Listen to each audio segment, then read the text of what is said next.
Buenas tardes a todos, ya nos conocemos casi todos. Bueno, vamos a empezar a hablar sobre, me pidieron que hable sobre electrocardiograma normal, ¿sí? Entonces, bueno, vamos a tratar de entender, va a ser un poco dinámico, porque esta clase siempre es un poco compleja, porque uno se sienta y simplemente oye el que está hablando y no es la manera de captar. Así que bueno, les voy a preguntar a todos, en general a los residentes, ¿no? Entonces, ¿qué es la electrocardiografía? Como vemos ahí, es aquello que registra gráficos de potenciales eléctricos del corazón, ¿sí? Bueno, un poquito de historia rápido. ¿Quién conoce a este señor? Nadie. Bueno, él fue nadie, ¿no? Menos ustedes y de acá. Bueno, él es Story, que fue el que creó el electrocardiograma, ¿sí? Ganó el premio Nobel en 1924. Acá al lado izquierdo tenemos uno de los primeros pacientes que se hizo un electrocardiograma. Vemos que solamente había las derivaciones ABR y ABL, ¿no? No tenía nada más.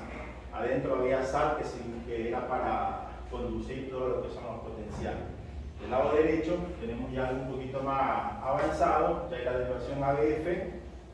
Y bueno, están viendo, ¿no? Que era de gran magnitud, todo eso, los equipos en esa época. Bueno, un electrocardiograma. Nosotros lo vamos a ver en qué.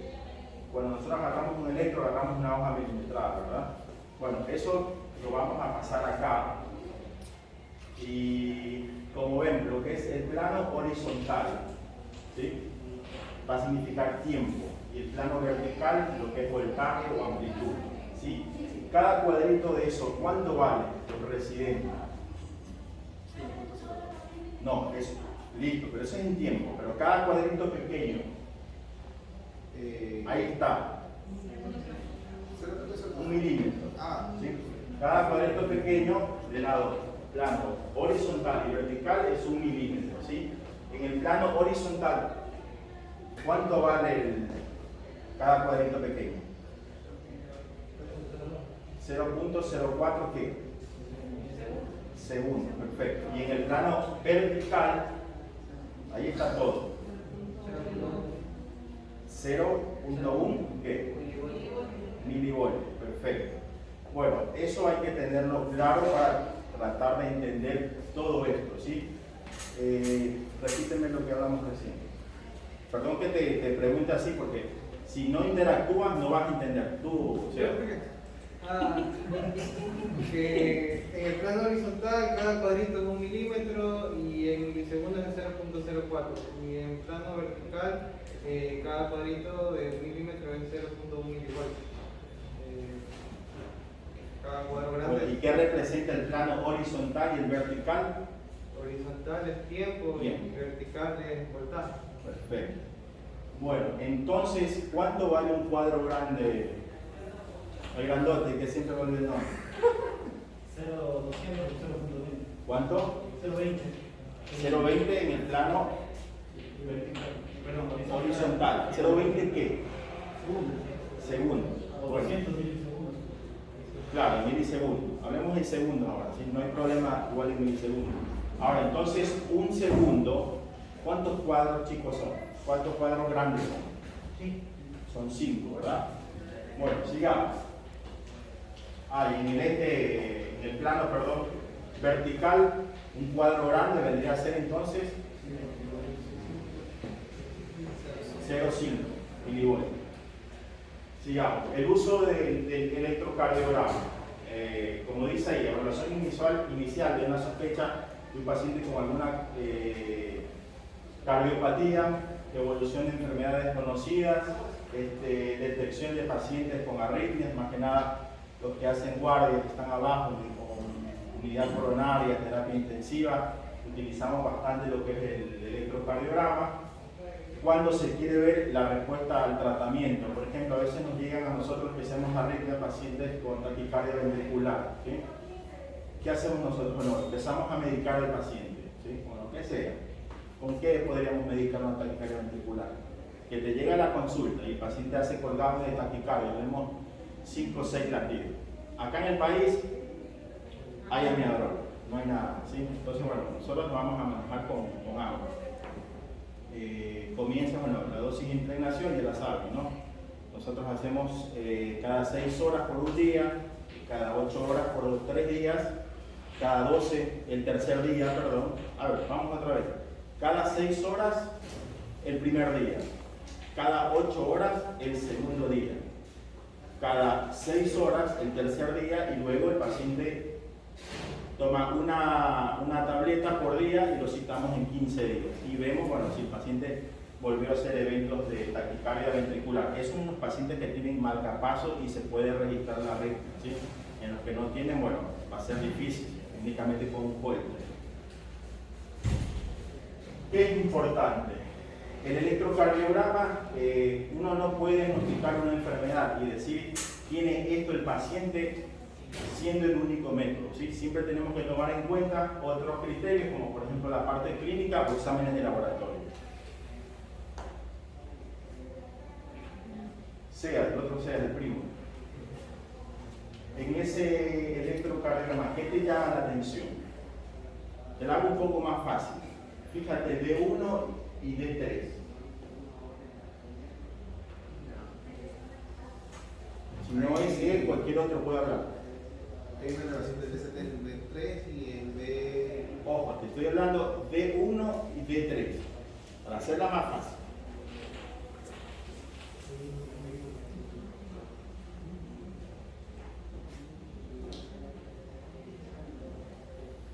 La elevación del DCT en D1. No, otro que los quiera ayudar.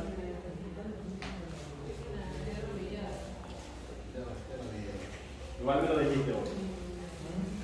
¿Ustedes, chicos? A ver, otra cosa más. El paciente llegó con dolor de pecho.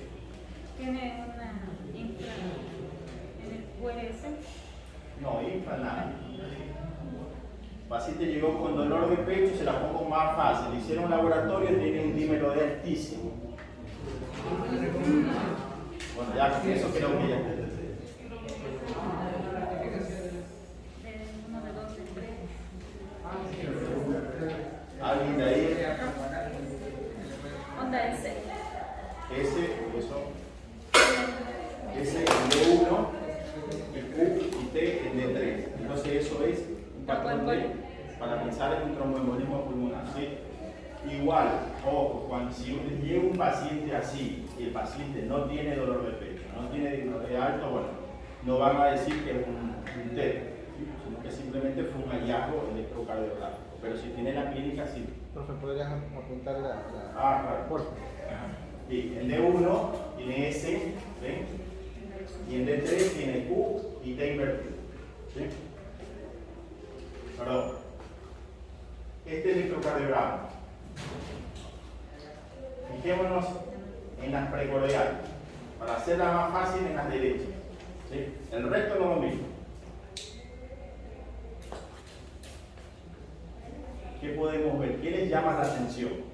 ¿Y qué pensarían que puede ser? El paciente llegó a la guardia con un dolor atípico que cambia a las posturas.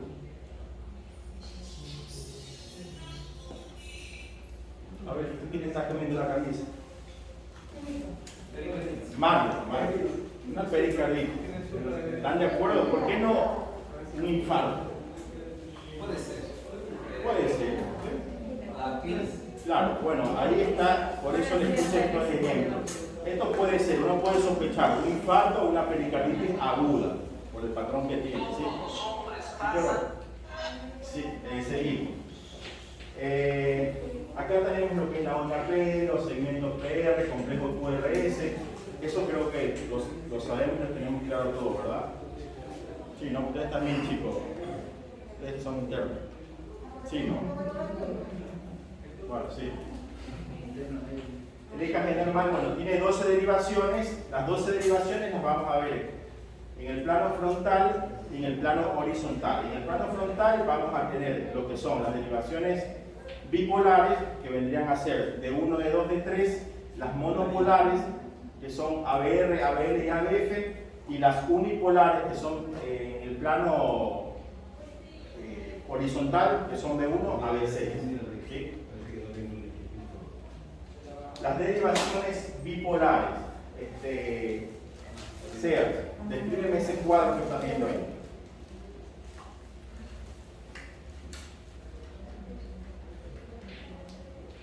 Descríbeme el cuadro que estás viendo ahí. Las derivaciones bipolares. Sí, bipolar. Ese es el Triángulo de Itobe. el triángulo de Itobe. Lo que uno puede ver ahí son las tres principales derivaciones bipolares. Bipolar. Las derivaciones bipolares, que son de 1, de 2 y de 3. De 1 que apunta al... Algo más, está bien lo que estoy diciendo, pero también las monopolares del plano frontal. Claro, pero aquí me describe... Claro, en teoría en este triángulo puedo ver tanto las bipolares como las monopolares. Las derivaciones del plano frontal. frontal. Las derivaciones del plano frontal. Eso, muy bien. Entonces, ¿qué nos da a entender este dibujito?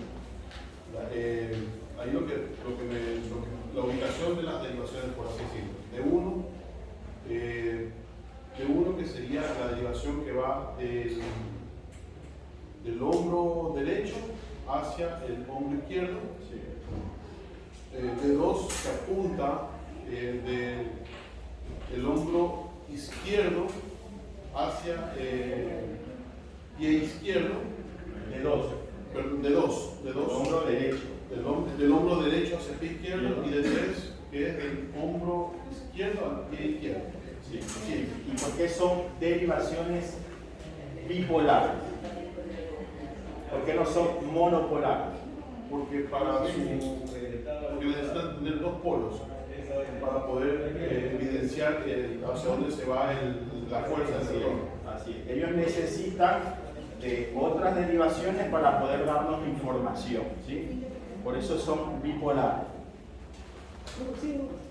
La información de lo que es el centro del corazón, ¿sí? Bueno, las derivaciones en el plano horizontal o precordiales son monopolares. Tenemos, sabemos la posición, explícale acá a los chicos dónde va cada chupete. Dale.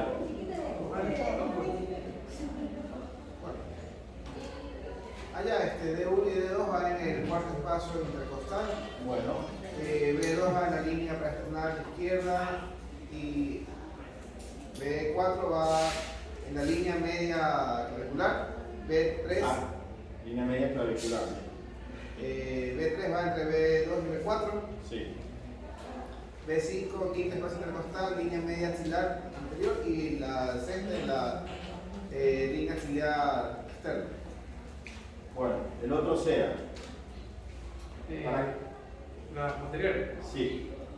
B7, quinto espacio intercostal, línea axilar posterior.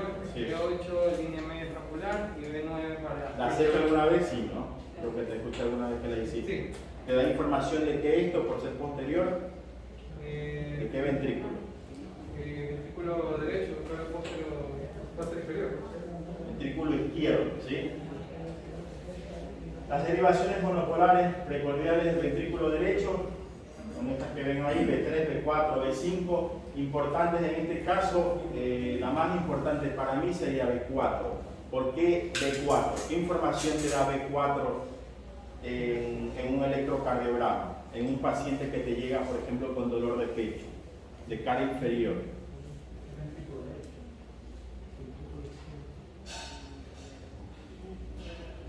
Si alguien sabe, puede hablar.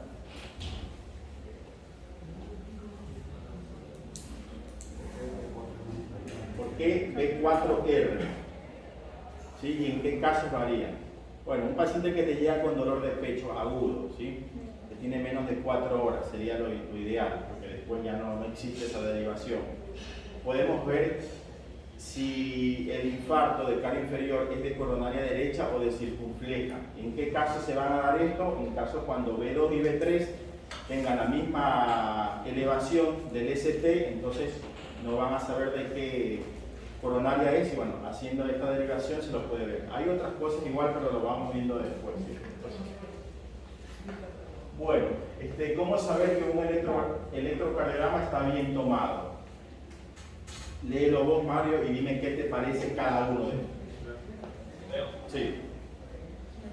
A ver, bueno, ABR tiene que ser positivo. La suma de 1 y 3 ABR, tiene que ser igual estás a hablando 2. pues, Perdón, a ver, cualquier es cosa. negativa. La suma de 1 y 3 tiene que Sí. dar igual a la derivación de 2. Sí. ¿Por qué ABR tiene que ser negativo? Porque ABR está en contra del eje general del corazón. Claro, El eje lo voy a alejarse siempre. El eje principal es hacia abajo, hacia la izquierda y hacia adelante. Así ABR es. se encuentra al lado contrario. Por eso Perfecto. siempre es negativo. Perfecto. ¿Qué más de eso, David? ¿Qué piensas de lo que son las ondas T negativas en D1?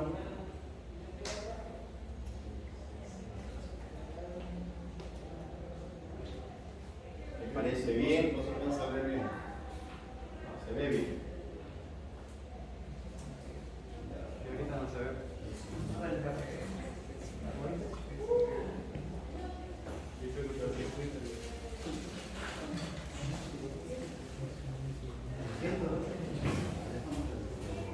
O no va a ser 112, van a ser menos. Bueno, esto es importante, eso tienen que saber. Bueno, lee y dime qué piensas de eso y por qué. A ver, en esta derivación la onda P, por eso la onda T debe ser predominantemente negativa. Eso ya lo hablaste, Excepto sí, estamos de acuerdo. La La otra, onda P en la derivación 1, una desviación del eje a la derecha, esto Sí. suele traducir un intercambio de los electrodos de ambos brazos. entonces bueno, también es importante, ¿qué cosa?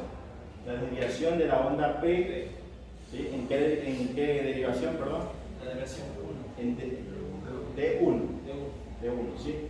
La otra, creo que me he visto que esa no la había visto nunca. Desviación extrema del eje y todas las ondas, incluyendo Sí. la onda P, que son negativas en la derivación ABF. Se debe sospechar un intercambio de los electrodos del brazo La derecho y de la pierna izquierda. Perfecto. Y el último, El método más seguro para tener los electrodos también colocar la ley de Hooke, que nos dice que la longitud de D2 es igual a la suma de las longitudes de D1 y D3. Si esto no se cumple, los electrodos periféricos se han colocado mal. bueno, eso es lo más importante. Y en las precordiales, bueno, es muy difícil equivocarse, pero cuando te equivocas, o sea, están bien puestas y te equivocas, lo que vas a ver es la polaridad, ¿sí? Qué sé yo, cuando las pones muy por debajo de lo que si lo pones sexto espacio por ahí, vas a ver menos voltaje, ¿sí? Seguimos. Interpretación de un EKG normal. Acá existen 8 reglas, ¿sí? Que son muy importantes y las tenemos que saber como de memoria, más que nada los que hacemos cardiología. Mario, perdón, bueno, Hola, Nico. Nico.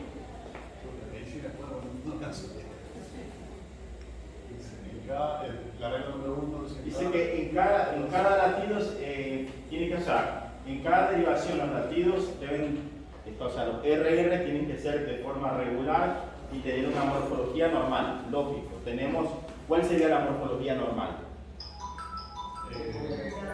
B, QRS, T, B, QRS, T, tiene que estar regular, esa es la primera. La segunda, Mario. Cada complejo QRS es precedido de una onda P. Positiva en todas las derivaciones se pueden ver. La onda P se encuentra separada de forma clara por lo menos de un cuadro pequeño y no más de 3 cuadros pequeños. O sea, sería el equivalente al intervalo PR. Intervalo PR, ¿sí? Bueno, y si la P está pegado al QRS con morfología normal el resto, pero solo la P pegada al QRS, ¿eso sería normal o no? Pegada. Pegada. Qué sé yo, por ahí no está pegada, unida, como sea, pero está un poquito más, qué sé yo, menos de 0,4. Está muy cerca. ¿Sería un electro normal o no? 120 A ver. O sea, sí sería normal si está menor a porque estamos viendo ahorita el intervalo P, Sí. P, o sea, El intervalo PR. ya, el intervalo P de lo normal es de 120 a 280, a 200, a 220 a 220. 120 No, a 200. No, 220, no, 200. Entonces, 220 ya está dentro provocado. de ese rango no es normal. Claro, pero cuando está, qué sé yo, 0,4 o menos, ¿en qué pensaría? Hablando de la parte de arritmia, preexcitación, ¿sí?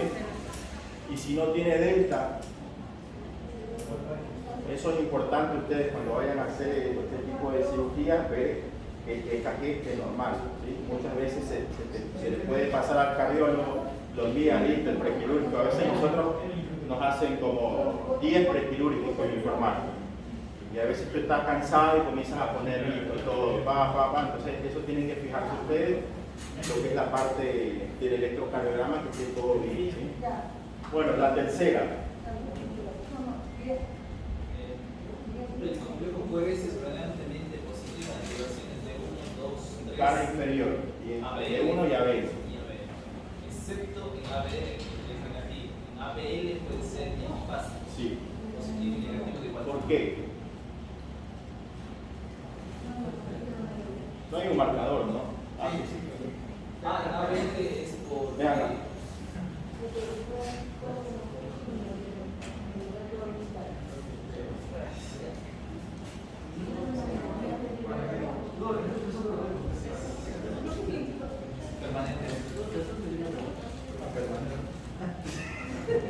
Dibújame ahí el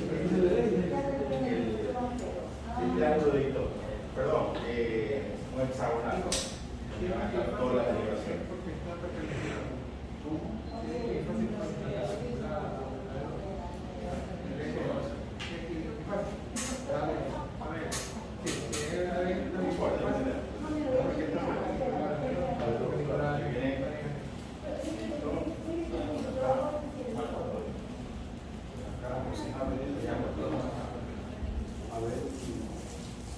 Bueno, ponle nombre, no sé si alcanzan a ver todo. Ponle nombre a cada una de esas. Esto es importante también. D1, no es una, D1. No, eso no es D2. D2. ¿Listo?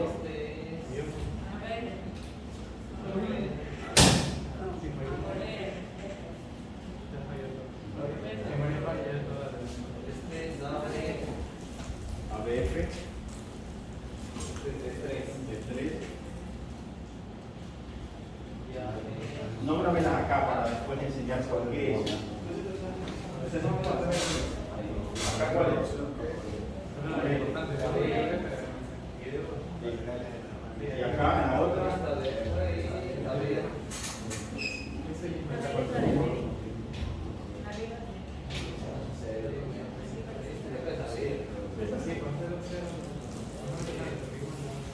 Negativo de ABL. Sí, pero pone. Esta debería estar acá. Bueno, pero pon acá, a ver. ¿Sí? Esa la vamos a ver. Y borra esto.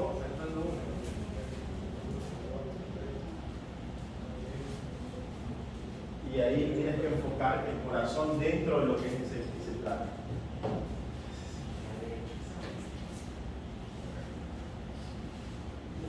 Perfecto.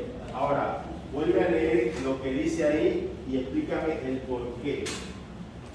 Complejo QRS es predominantemente positivo en D1, D1, D2, D3, ABL y ABL. Sí. Es negativo en ABR.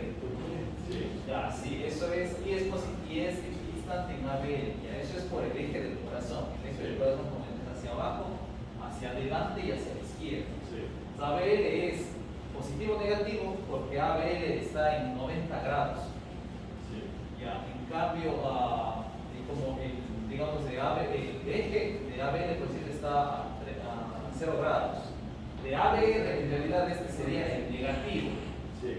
Porque ABR, digamos, podría decir que está acá arriba. Claro. El positivo está acá arriba y el ABR, el negativo está acá. Sí, Entonces, sí, por eso eso vamos que a entender un poco, ¿no? es negativo. D1 es positivo, D2 igualmente, como el eje sigue, es positivo, ABR igual es positivo, D3 Sí, es ahí positivo, pero puede ser positivo o isodifásico. pero ABR.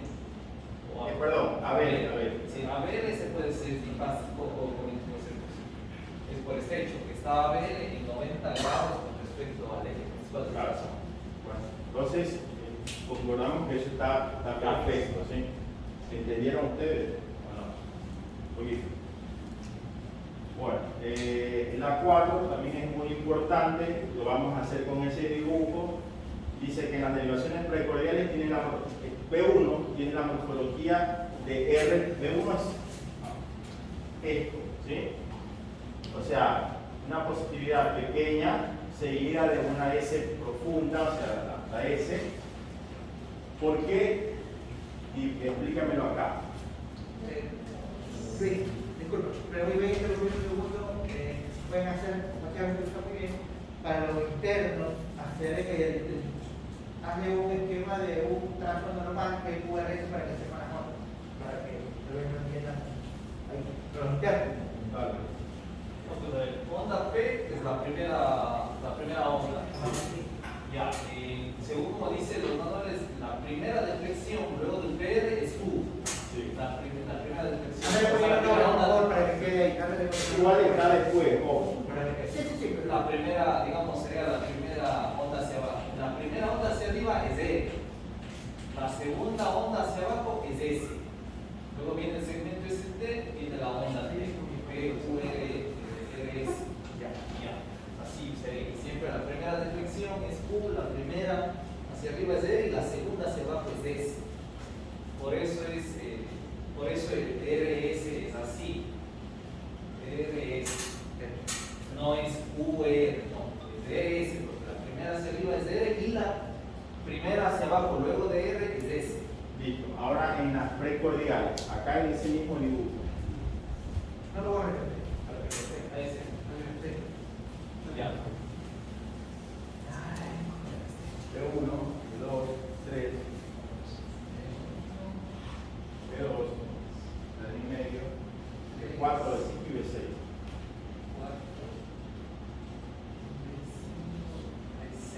Ojo que estamos hablando de lo normal.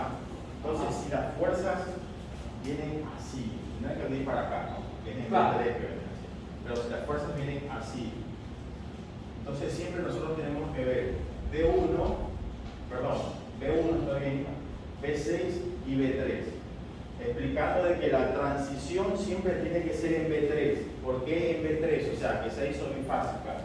Porque B3 es donde viene la A. Centro es el punto medio. Punto medio, donde convierte todo. Cuando Entonces, veas las siempre dos tiene que ser entre B3 y B4. ¿Sí? ¿Entendemos eso o no? No, por eso. No. Ustedes. A ver, en B dice la derivación, tiene la morfología de RS. Claro, Sí. es igualmente por el mismo hecho de que sigue el eje del corazón. Así es. Sí, la primera es R es pequeña, Sí. pero S es profunda. ¿Por qué pequeña? Porque no tiene mucha fuerza. Entonces una es pequeña. Ya. Viene S profunda y ahí después va aumentando. Exacto, de ir aumentando. Perfecto. disminuyendo, Ahí R es solifásica. Luego va aumentando porque la fuerza se dirige hacia allá, sigue aumentando. ¿Cuál es mayor, B5 o B6? No, de 6. No, B5. ¿Por qué? No, porque en la punta del corazón está en B5. Entonces eso tiene que ser tener mayor polaridad. ¿Sí? Seguimos. La 5. No debe ser una onda Q en una derivación mayor de 1/3 del total de QRS o más de un cuadrito de ancho. Sí, ¿eso por qué? Porque si existe una Q grande, ¿qué pensaría? Eso que ya está de acuerdo. Paciente, claro, está en el producto. Todo el impacto. El QRS, el ancho del QRS también es como para ver si el paciente tiene un bloqueo de rama derecha o bloqueo de rama izquierda, que ya automáticamente asiste sinusal pasaría a ser ya un electrocardiograma patológico. ¿Sí? La 7 ya lo estamos, ¿no? La onda T positiva en todas las derivaciones periféricas, excepto en ABR, también ya lo hablamos. ¿Sí? Claro, y la 8.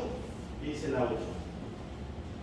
La onda T es frecuentemente negativa en B1 y B2, especialmente en mujeres y niños, pero si es así, su porción descendente es más larga que la ascendente, es decir, es asimétrica. Claro, o sea, asimétrica, ¿no?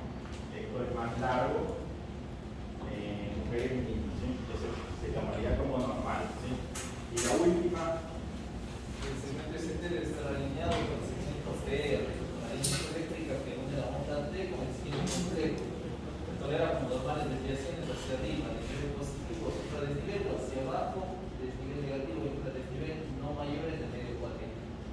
Claro, entonces si es no mayor de medio cuadrito, ¿cuánto sería en milivoltios?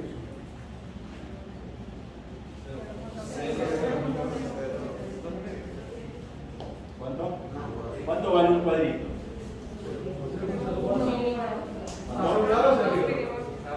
Igual, vale lo mismo. Porque vale es un milivoltio, entonces sería la mitad. ¿Sí? Bueno, seguimos. Bueno, ahí tenemos lo que vos querías. El electrocardiograma normal, que acá lo dibujó también Mario. Vemos esto de aquí a acá, que sería el intervalo PR, ¿verdad? ¿Cuánto es el valor? Ahí está anotado. Otra cosa importante, el complejo QRS, normal que es hasta 0.12 segundos. El intervalo QR es muy importante también, es un predictor de muerte súbita. En hombres hasta 0.4 y en mujeres hasta 0.6. Digo, hasta el segmento, todo. Entonces creo que tenemos claro todo, ¿verdad? Pasamos. ¿Cómo calcular la frecuencia cardíaca? ¿Sí? Hay algunas maneras de calcular. ¿Sí? Está la regla de los 6 segundos, que esa es más para qué tipo de arritmia. Para las irregulares, o sea, para una fibrilación auricular, más que nada. ¿Sí? Entonces es difícil, no es difícil, es fácil, pero si lo quieres hacer de una manera convencional no vas a poder nunca. Entonces cuentas 6 segundos, que serían ¿cuántos cuadritos? 3. Un segundo sería 5 cuadros grandes. ¿Sí? Entonces 6 segundos 30. ¿Sí? Bueno, entonces cuentan cuántos QRS hay en ese intervalo. ¿Sí? Supongamos que hay 10. Eso lo multiplicas por. Entonces, ¿son por cuánto? Por 10. ¿Por qué por 10? Porque un minuto tiene 60 segundos. Si estás cogiendo 6 segundos, lo vamos a multiplicar. Claro. Bueno, entonces, y ahí nos sale el valor. Si eso es la regla de 6 más que nada para pacientes con FA. La regla del 1500, que nunca en mi vida la he hecho. Eso es una locura. ¿Sí? Bueno, en eso tiene que decir que agarras un intervalo de RR, comienzas a contar cuántos cuadritos hay y eso vas a dividir para 1500, que en mi vida lo he hecho. La otra es que la gran mayoría hacemos esa, que es la del RR, y ya le damos un valor, hablamos que un cuadrito, o sea, vamos a ver acá. Cuando es regular, pues, claro. Agarramos uno que justo pase en una línea gruesa, entonces le damos el valor, ya está predestinado siempre 300, 150, 100, 75, ¿sí? Para los internos, si llegaría a ser la frecuencia está entre 60 y 75, ¿cómo le calculan ustedes la frecuencia cardíaca? Y eso ustedes lo enseñaron otra vez. Cogiendo el último cuadrito y se le suma la. Claro, el último cuadrito entonces sería ¿cuánto? 75. Y con el que justo está en la línea sería 60. Entonces, ¿qué pasa con eso? Con 75 y 60. O sea, se cogería de 60 y se cogen los cuadritos que existen. Sí, pero entre 75 y 60, ¿qué haces? Resta. ¿Y da cuánto? 15. Y el 15 lo divide para 5 cuadritos. ¿Cuánto te da?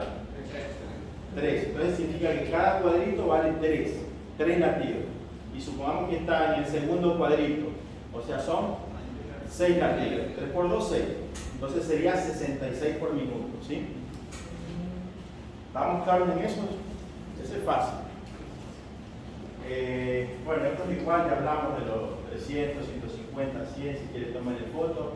Y esta es otra que no es difícil, pero también es una locura hacerlo. Este es calculando con regla de 3. Acá, por ejemplo, acá están sacando la frecuencia de qué? ¿De la aurícula o del ventrículo en ese ejemplo? ¿De dónde? De la aurícula. Entonces, bueno, cuentan cuántos cuadritos chiquitos hay de aquí a acá. Dice que hay 22, entonces serían 22 milímetros, ¿sí? ¿Cuánto vale cada cuadrito? 0.04. Entonces lo multiplicas y te da 0.88 segundos, ¿sí? Entonces pones 0.88 segundos, pones al lado un latido,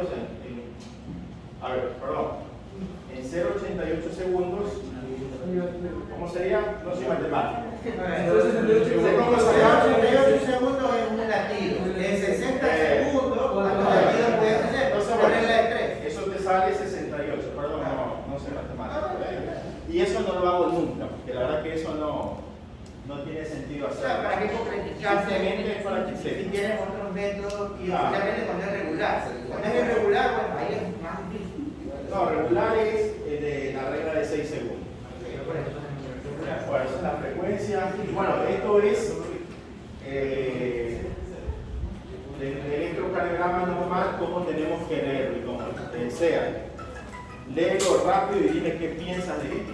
Si está bien, está mal, te parece que hay que agregar algo. A ver, frecuencia normal 60 a 100. Menos de eso la descarga, más de 100 de descarga. Ya. Ritmicidad, que los intervalos de RR sean regulares. O sea, esto te dice que primero veas la frecuencia, Sí. después el ritmo, después te comienzas Después a sí, ver sí, si algo. en la onda T. Si es sinusal o no, si PR. es QRS. Listo. Bueno, esto es todo normal. Lo que no se ve es el ST. El ST tiene que estar cómodo. Y ISO. Listo. ¿Qué es esto? Bueno, acá vamos a ver cómo calcular el eje, que eso era lo que estaba. Él vino solamente por el eje. Bueno, este gráfico ya lo hizo Mario acá, ya lo dibujó. Entonces, bueno, vamos a ver una manera en cómo sacar el eje, ¿sí? Está la derivación D1 y ABF, ¿sí? La magnificamos acá, entonces contamos cuántos cuadritos tiene la parte positiva de D1. En este caso, esta de acá tiene 5 cuadritos, ¿sí? La parte negativa, la deflexión negativa, tiene 4 cuadritos. Entonces agarra tu lapicero, lo que quieras, o sea, 5 menos 4, porque este es negativo, ¿no? ¿Sabes por qué restamos? Porque es negativo. Entonces queda 1, ¿sí? Quedemos ahí. En ABF, la parte de la deflexión positiva son 3 cuadritos y la negativa son 4 cuadritos. O sea, 3 menos 4 sale menos 1, ¿sí? Entonces, acá Mario, que va a ser el ayudante, hace el cuadrito, plano cartesiano, que sería B1 y ABF, que son los que estamos tomando acá, ¿sí?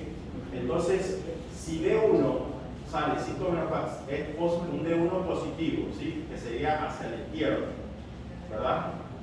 Bueno, y ABF es menos 1, ojo donde van a poner el menos 1, ¿sí? Hacia arriba. Entonces trazamos una línea imaginaria, uno con el otro, y mandamos una línea, ¿sí?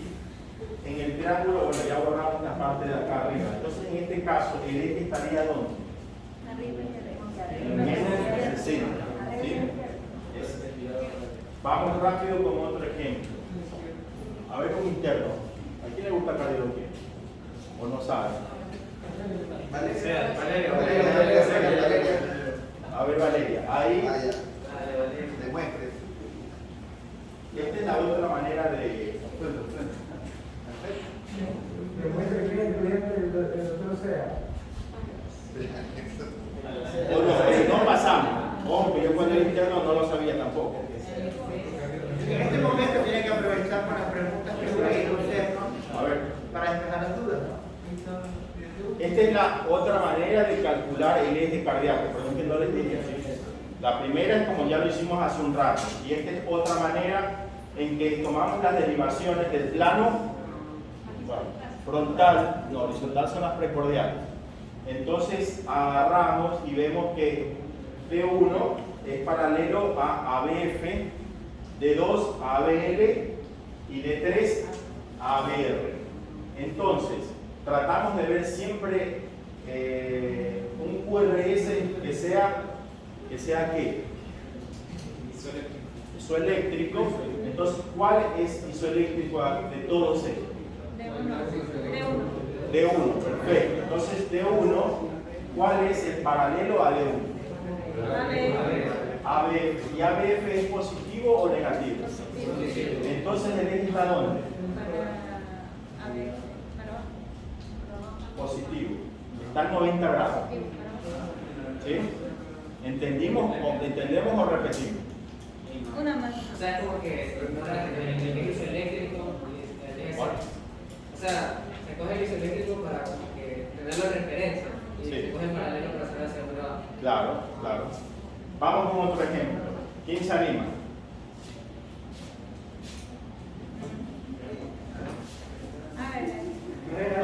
Voluntaria, Ahí ABL es el eje eléctrico. ABL. Listo. Entonces, ¿ese es paralelo a cuál? A D2. ¿Y D2 es positivo o negativo? Positivo. Positivo. Entonces, D2, ¿dónde está acá? Sí. ¿Y Más 100? 60. Entonces, ¿dónde está? 60. Fácil. ¿Sí? Vamos con el último. El otro que... A ver,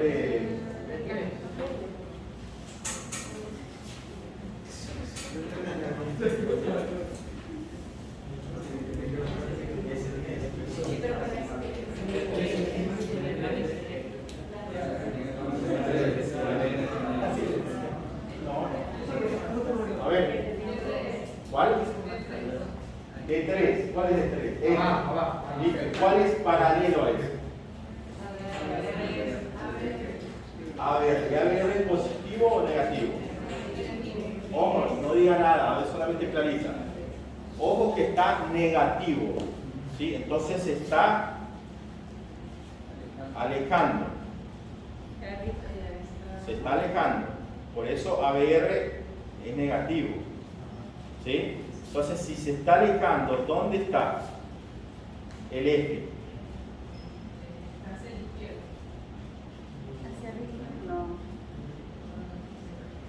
A ver, piensa bien. Lo está viendo alejarse. O sea, acá, este está viniendo para dónde? ¿Para dónde está viniendo? Hacia abajo. Entonces sería 30 grados. ¿Sí?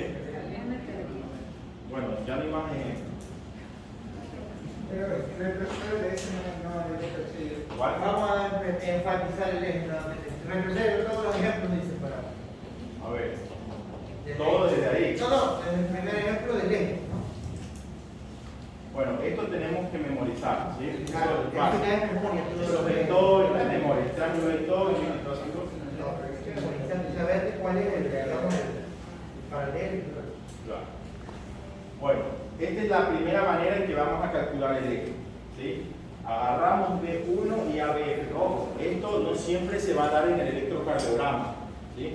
Esto hay que ver cómo lo podemos calcular, no siempre se va a poder de esta manera, por ahí sí o por ahí no, y agarramos la otra, ¿sí? Entonces, bueno, agarramos D1 y ABF, ¿sí? Entonces, D1, contamos cuántos cuadritos tiene la deflexión positiva y cuántos en la deflexión negativa.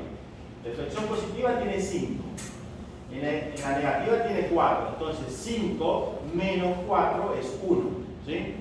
1 es positivo, entonces si es positivo, D1 cruza así, a ver, dibujo ahí, acá, porque esto es positivo todo para allá, ¿sí? Entonces, ABF, que es el de acá abajo, tiene 3 cuadritos positivos, 4 negativos, sería 3 menos 4 es menos 1. Entonces, ABF negativo es arriba. Entonces, trazamos una línea y luego vemos a dónde va. ¿Hacia dónde va? Menos 60, ¿sí? ¿Por qué menos 60? Acá, ¿cuál estaría en medio de esta? Menos 30, 60, y acá, ¿cuál estaría? Menos 90 y así sucesivamente, ¿no? 120, 150 y hasta 180. Todo esto es negativo y todo esto es positivo, ¿sí? La otra manera, con paralelas. Aquí en este caso es de 1. A ver, otro que no haya participado. A ver, un interno, que ya fueron 3 ejemplos que di.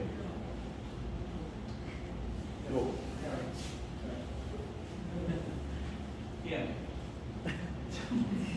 Explícame. Cambia. cambie con Mario. Pues. Que Google Maps. ¿Ah? Que cambie con Mario. Sí. No, no soy eléctrico. Ah, bueno. ¿Cuál es el eléctrico? ¿Cuál es el eléctrico de estos Ya, D1. 6? D1. D1. ¿Cuál es el paralelo de D1? A ver. ABF. ¿ABF es positivo o negativo? Positivo. Positivo. Entonces, si ABF es positivo, el eje está ¿dónde? ABF es el que cruza a D1. Hacia abajo o para la derecha. No, no. ABF es este. Esta es la parte positiva y esta es la parte negativa. Entonces, si es positivo, el eje está ¿dónde? 90 ¿Por abajo? Para abajo. ¿Cuándo? 90. Perfecto. Otra persona. Este chico debe ver. Sí.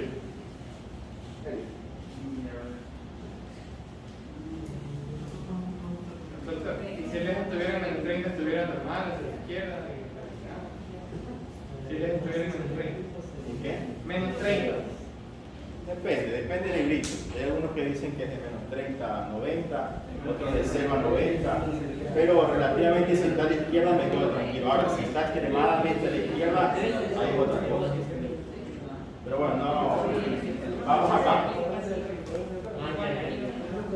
¿Cuál es eso bifásico? El ABL. ABL. Está más. ¿Dónde está ABL? Eso, ABL. Entonces, el paralelo Sería derivación 2. de 2. ¿Y de 2 dónde está acá en el triángulo? De ABH y ABR. Listo. ¿Y es positivo o negativo? Positivo. Entonces el eje está en 60. 60. Fácil. La última. A ver, uno de los doctores acá.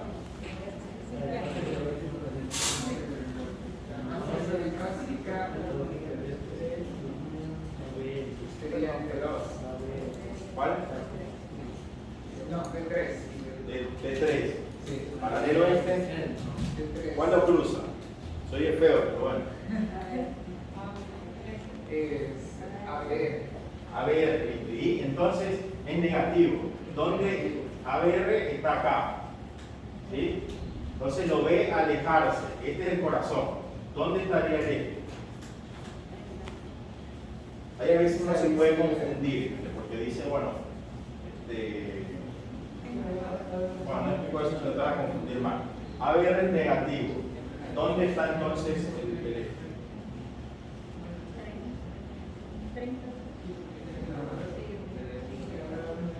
30 grados, mejor la doctora, ¿sí?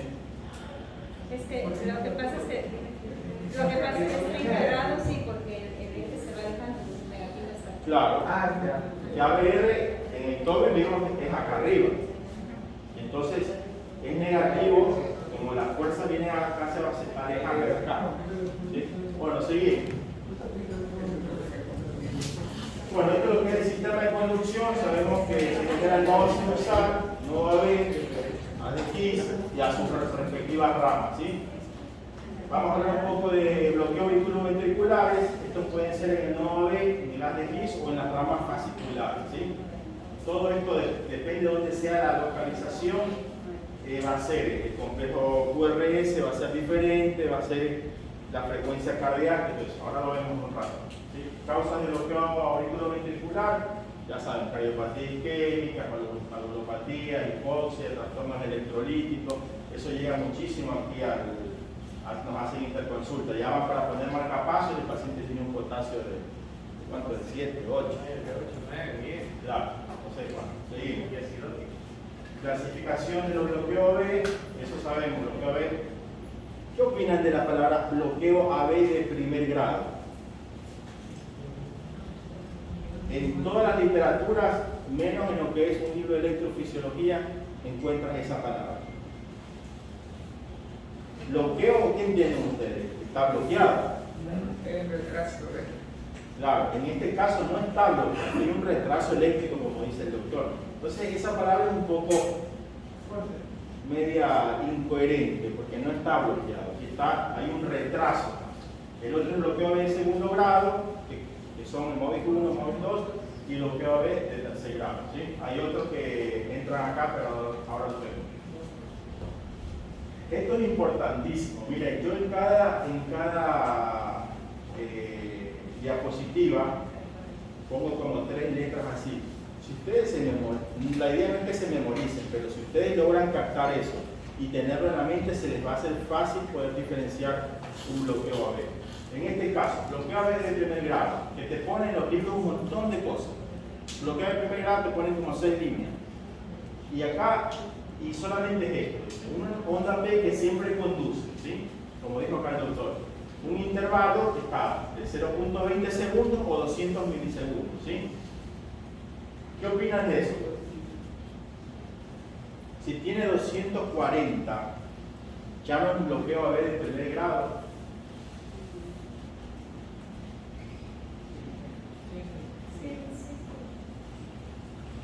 ¿Sí o no?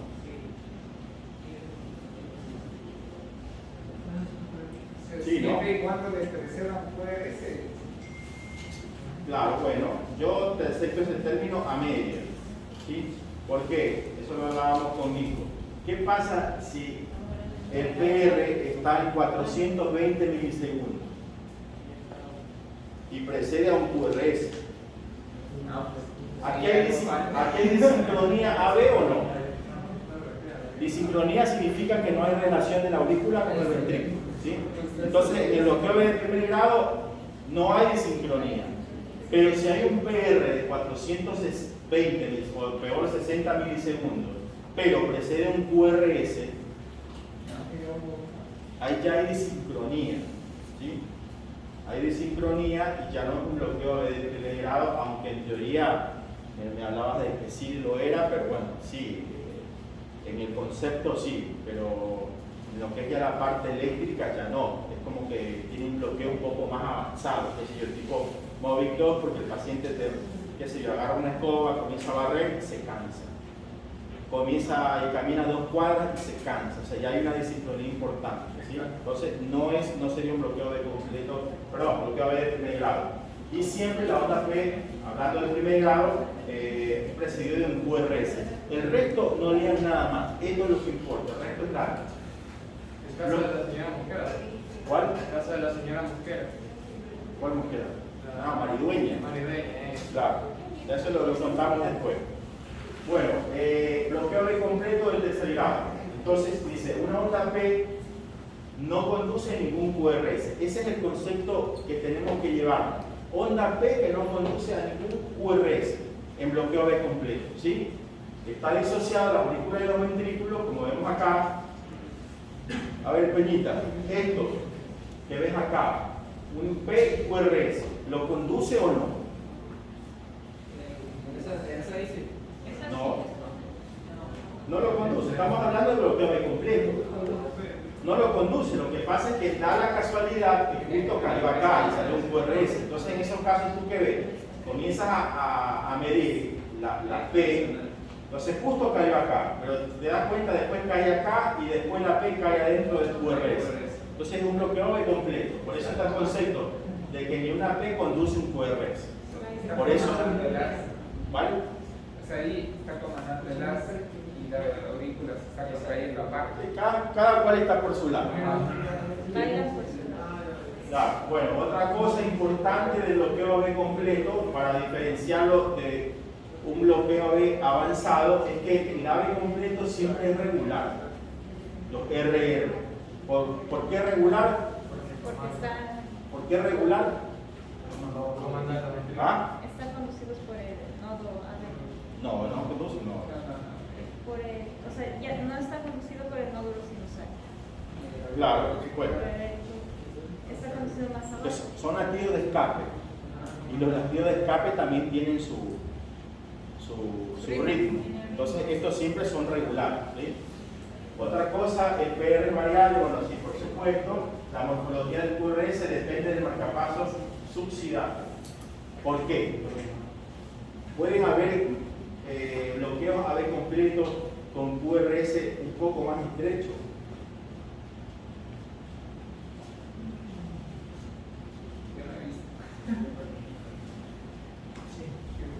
Puede ser eso. Entonces todo eso depende de la morfología del QRS, de dónde sea el bloqueo. Si los bloqueos dónde pueden ser, ya les dije hace un momento. pueden ser en el nodo, ¿sí? ¿Qué más?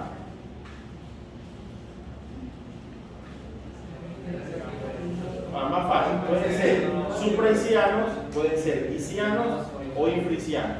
Mientras más abajo sea, el QRS va a ser más ancho.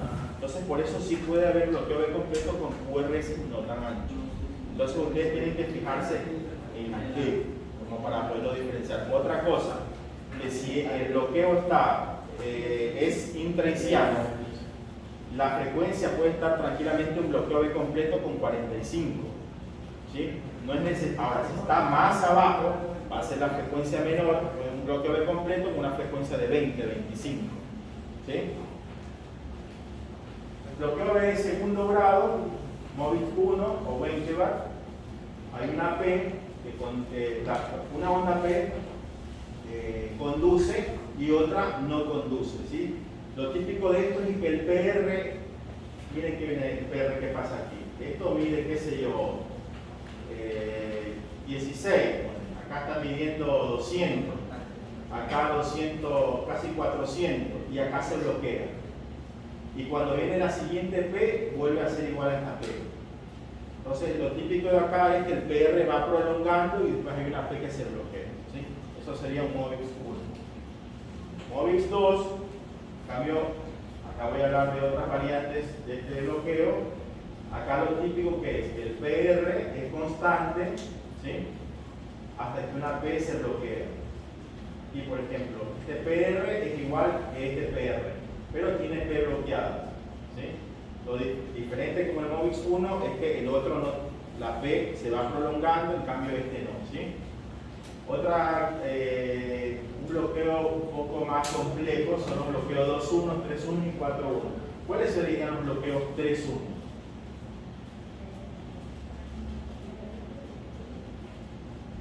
Que se bloquea 3 durante 3 latidos y luego hay un QRS. Cada 3 latidos auriculares hay un ventricular. ¿Sí? Entonces, imaginemos que esto es un latido, esto es un latido, este es otro latido y un QRS. Entonces van a tomar una morfología más o menos así. Esto sería el tipo 2.1. ¿Sí? Si es 3.1 tendría que haber otra P por acá. O este le tiramos más acá y hay una P acá. ¿Qué sería? 1, 2, 3 y ahí conduce. Y la palabra 4.1, bueno, porque son 4 P's y a la cuarta conduce el QRS. Variable es lo mismo. Lo que pasa es que en este sector puede haber 2.1, en el siguiente hay 4.1, en el siguiente 3.1, por eso es variable. ¿Sí? Y otro es el avanzado, en donde 2 o más P son bloqueadas. ¿Sí? Este ojo es muy parecido al bloqueo B completo. ¿Sí?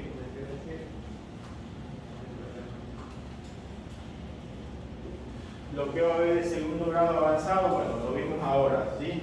¿Por qué es avanzado? Porque hablamos que hay más de 2 P. Sí, ¿no? 2 de 2 P bloqueadas. Entonces, en este caso, ¿cuántas hay? No, hay más de 2, perdón. Entonces, en este caso hay 1, 2 y la tercera conduce. ¿Sí? Podríamos también tomarlo como que un 3.1. No, porque en teoría este está conduciendo esto, ¿o no?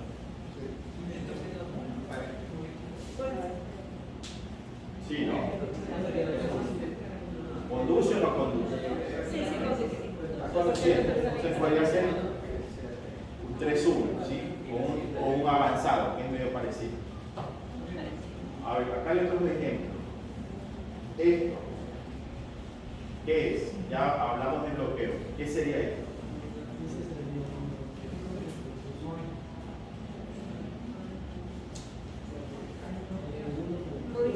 Acá.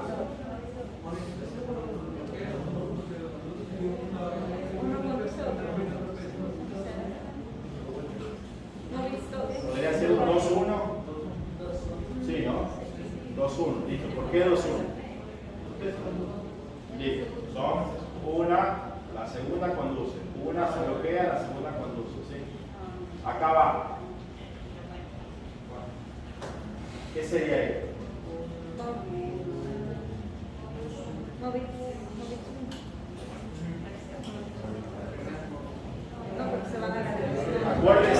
acuérdense que acá, ¿qué es lo que están viendo acá? Acá es el PR viene, va prolonga y se bloquea. Entonces sería un Mobius 1. ¿Quién dijo Mobius 1? Bueno, Mobius 1. Listo, perfecto. El siguiente,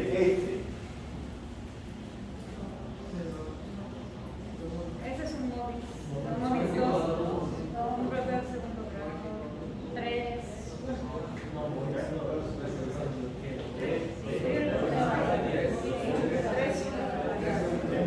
Esto es un bloqueo AB completo, ¿sí? Esto es un bloqueo AB completo intraisiano dentro del KISS, por eso el QRS es estrecho y esta es un infraisiano, por eso el QRS es más alto. Y otra cosa que ya les hablé, esta frecuencia es menor a esta, por la localización del bloqueo. ¿Sí? Pero completo no lo veo. ¿Por qué? Porque esas P sí conducen, o sea, sí le dan conducción, sí le preceden al QRS. Ojo, no te dejes, cuando tú ves esto así, no te dejes engañar, pide un dedo largo y comienza a medir la frecuencia auricular. Esto mide lo mismo que esto, esto. La casualidad que cae una P cerca de un QRS, pero es un bloqueo B completo. Está disociado. Ah, pero está medio confuso. Es confuso, pero está disociado. Pero ¿lo entendiste o no?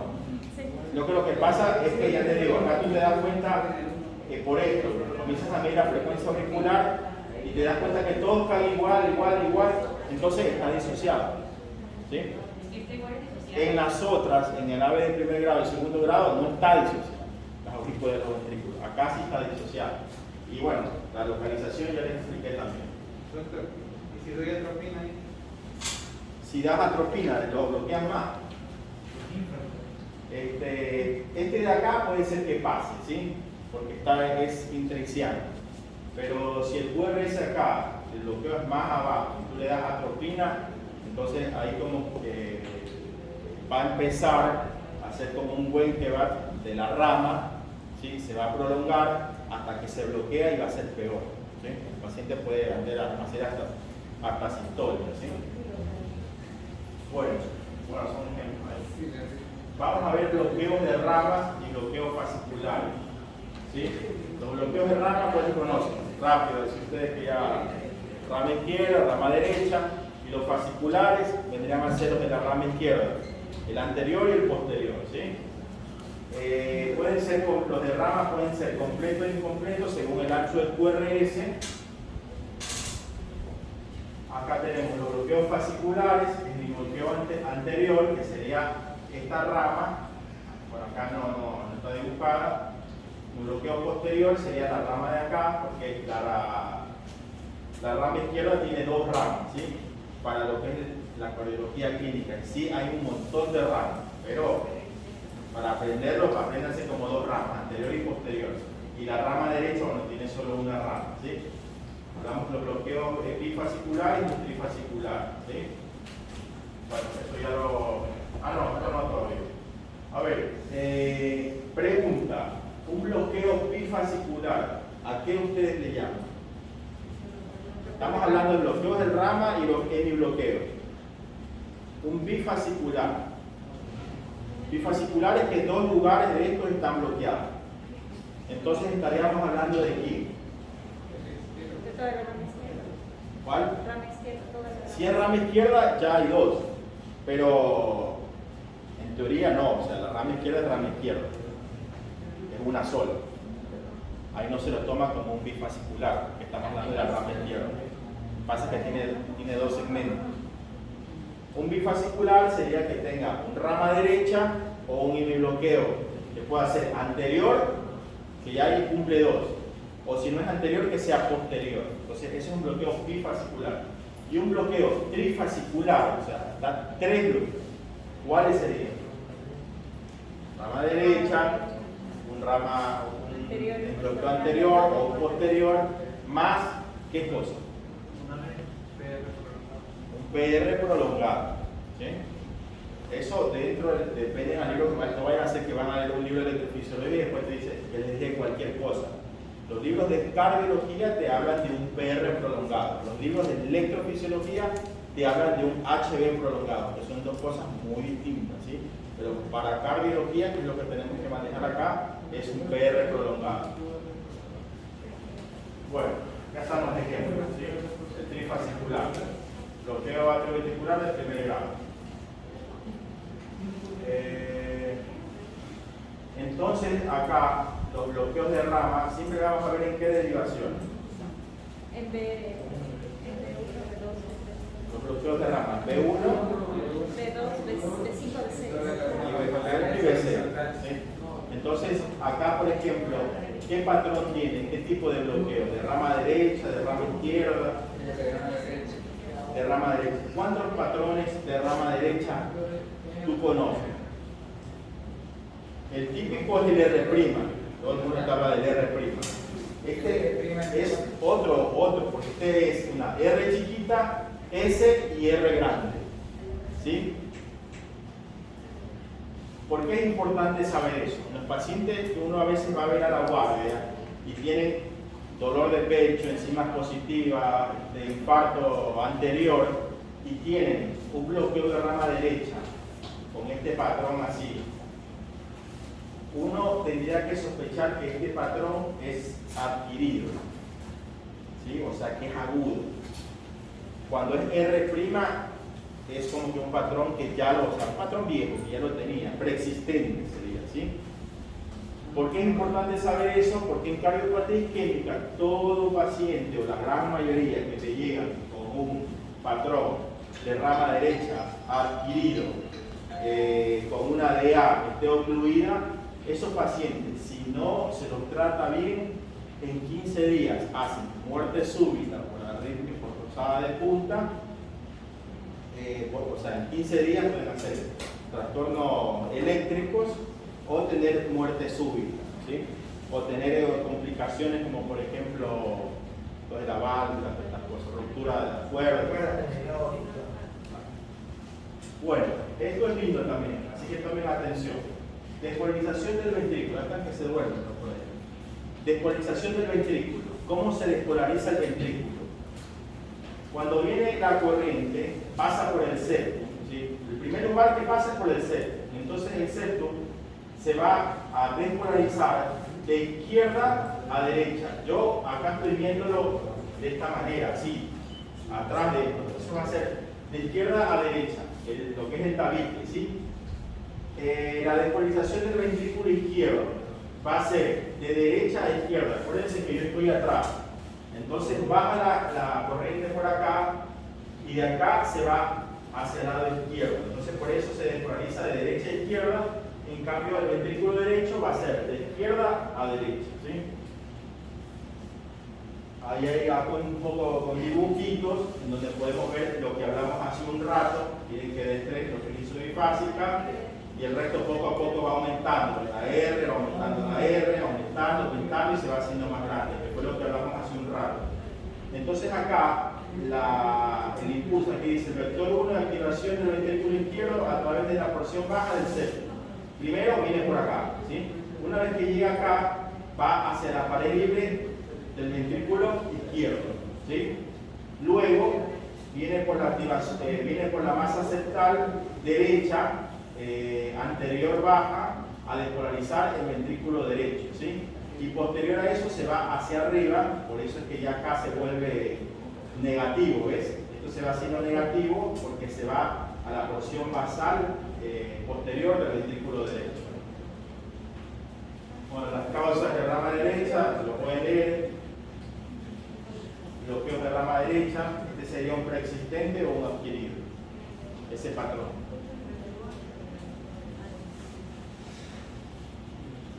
Un preexistente en teoría, ¿sí? Es R'. Después R es mayor de 0,12, vas a ver la morfología en B1, B2, B6 también ves que es positivo. ¿Esto qué es? Esto es cuando hay bloqueos de rama derecha, cómo se despolariza el ventrículo, ¿sí?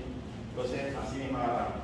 El primer vector va a venir de una manera, como siempre, por el septum, ¿sí? Se va a ir después a la pared libre, después se despolariza igual por el septum interventricular, esto lento que está acá, y posterior a esto se va hacia arriba a la porción basal del ventrículo derecho. Por eso, todo esto que dibujo acá es lo que da la morfología de esto, porque los potenciales eléctricos es como que te tomas una foto, qué sé yo, tomas una selfie ahí, otro toma acá, otro acá, por eso es que cambian las polaridades, ¿sí? Bueno, esto es lo normal, que hablamos en rama derecha, esto rama izquierda, bueno, igual. Lo de rama izquierda, por ejemplo, no se forma el primer vector, no activa lo que es el centro, ¿sí? Este directamente viene por la rama, ¿sí? La electricidad viene por acá, se despolariza el ventrículo derecho por la rama derecha, y hay algunos dipolos auriculares se acercan a los precordiales, que sea de 1, de 2, de 3, que sea esto. Por eso el QRS es ancho, porque el septum es ancho, entonces se va a demorar en llegar a la pared libre del ventrículo izquierdo, por eso que tenemos un patrón de QS, ¿sí? Un patrón ancho. Esto igual explica todo eso. Las localizaciones, ya hablamos hace un rato, porque es importante saber para saber lo que es la determinación del marcapaso de escape, ¿sí?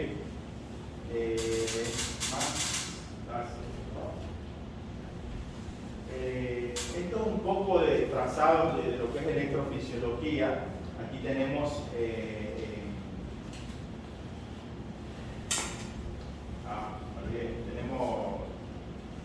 estas líneas son las de superficie, estas son intracavitarios. Entonces acá podemos ver en las de superficie la aurícula y el ventrículo, ¿sí? Aurícula y ventrículo acá. Una aurícula está metida acá, en el de superficie, por ejemplo. Bueno, acá lo vemos. A veces no se puede ver, acá sí lo estamos viendo. Entonces acá, aurícula y ventrículo. Entonces, estos son los cables que tenemos dentro del corazón, que nos están dando información de la aurícula, el GIS y el ventrículo. Aurícula, GIS, ventrículo. Aurícula y se bloquea, ¿sí? Entonces, por el electro de superficie que tenemos acá, ¿qué tipo de bloqueo sería?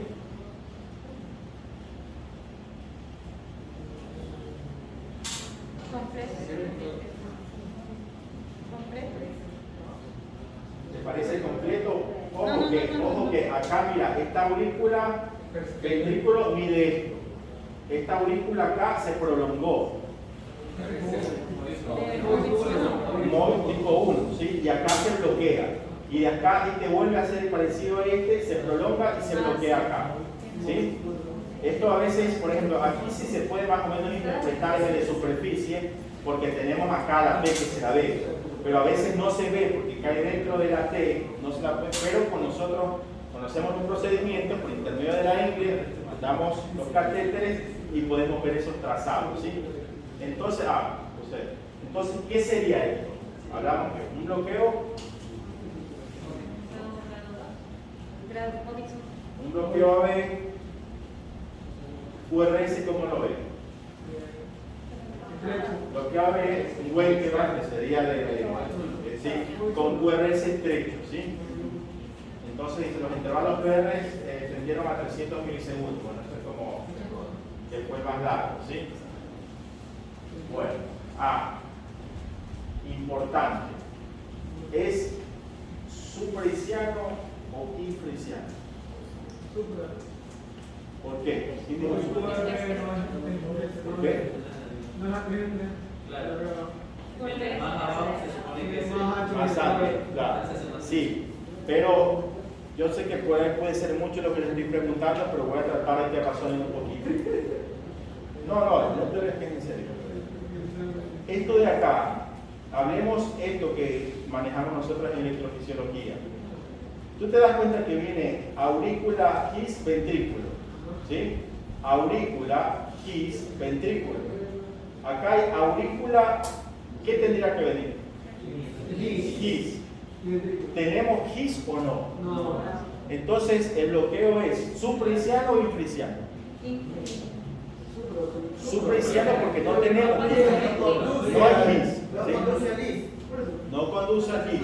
Entonces, por eso es que es supraiciano. ¿Sí? Y aparte el QRS es estrecho. Este de acá, tenemos las derivaciones de superficie. Acá tenemos un cable en el GIS que tiene 3 polos. Solamente vean este de acá abajo para que no se mareen. ¿Sí? Y acá tenemos un cable en ventrículo derecho. ¿Sí? Entonces vemos que acá hay aurícula, GIS, ventrículo. ¿Sí? Esto que tú ves acá, el H1, H2, es lo que es el GIS. El GIS siempre tiene como 2 ramitas que lo normal mide 30 milisegundos. Si mide más de 30 milisegundos, estamos hablando que hay un trastorno de conducción en el GIS. ¿Sí? Bueno, tenemos aurícula, GIS, ventrículo. Aurícula, GIS, ventrículo. ¿Sí? Aurícula, GIS, ventrículo. No, yo no lo veo que se va alargando. Yo lo veo igual. Entre la aurícula y el GIS se ve un poquito más ancho. Puede ser. Sobre todo eso que se está prolongando acá. Ajá, ese prolonga. Bueno, entonces, aurícula, GIS, ventrículo. Acá hay aurícula, GIS. Lo hablamos hace un rato. Entonces, ¿esto qué es? ¿Un bloqueo supraiciano o infraiciano? Infraiciano porque logramos ver el GIS, pero ya lo vemos en el ventrículo. Entonces, por eso el QRS es ancho. ¿Sí? Entonces dice, es un buen kebab entre intraiciano. No, esto está mal. Es infraiciano, ¿sí? Con complejo QRS angosto. Acá, lo que tú hiciste la pregunta, Jorge. Acá tenemos aurícula, GIS, ventrículo, aurícula, GIS y se bloquea, ¿no? ¿Sí? ¿Estamos claros? Aurícula, GIS, ventrículo y se bloquea. Entonces, ¿qué pasa con el PR en teoría? ¿Qué sería esto? Viene regular, ¿no? Entonces, si es regular, un Movis 2. Y ya no es un buen. Pero se bloquea acá, ¿no? Y ahí vemos GIS. Infraiciano. ¿Qué pasa si, como es de abajo, qué pasa cuando le damos isoproterreno? ¿Qué hace acá? Hablamos que ustedes, por ejemplo, cuando tengan un bloqueo B completo y tengan un QRS ancho, no se atrevan a darle ni atropina, ni isoproterrenol, ni nada de eso, porque esto se puede convertir en esto. Acá al paciente se le dio isoproterrenol, ¿sí? Entonces acá empezó aurículas y ventrículos y acá se comenzó a bloquear. Acá conduce, se bloquea hasta que esto puede llegar a una sistolia, ¿sí? Así que tengan en teoría que en la guardia jamás un bloqueo de completo con QRS ancho pase ninguna droga. En ese caso, ¿qué es lo que se pasa? No, pues ya lo normal sería en un lugar, un país decente, poner un marcapasos transitorio. Pero bueno, si estás en un país que está complicado, ¿qué droga? Acá la profesora maneja siempre la droga. Claro. Entonces dice un empeoramiento del bloqueo infraiciano mediante isoproterrenol. Acá tenemos una superficie, ¿sí? Y acá tenemos un intracavital. ¿Qué estamos viendo acá? Por ejemplo, la aurícula y ventrículo, aurícula GIS, y se está prolongando el HB. Y yo les había hablado que en electrofisiología no hablamos del PR prolongado para tomar como un trifascicular, sino el HB. El HB generalmente debe medir entre 30 a 55 milisegundos. ¿Sí? Cuando el paciente tiene 196 milisegundos, es un paciente, supongamos que me llevó a mí al consultorio, qué sé yo, con un hematoma en la frente, y el electro es normal, no es un electropatológico como este. No hay ninguna causa, pero el tipo se desmaya. Entonces, bueno, listo, vamos a la sala. Lo acostamos, hacemos las funciones, subimos los cables y nosotros medimos esto. Si tenemos un HB de 196, que lo normal es hasta 55, Listo, ese cristiano va para marcapaso, así cualquiera te diga, no, el electro es normal, eso es marcapaso, ¿sí? Pero eso lo podemos ver porque tenemos nosotros el acceso ahí al paciente. Bueno, ahí lo voy a marear más con esto, yo creo que por ahora vamos quedando bien. Va a haber otra clase después de cardiopatía isquémica, Fernando. Sí, así es. En todo caso,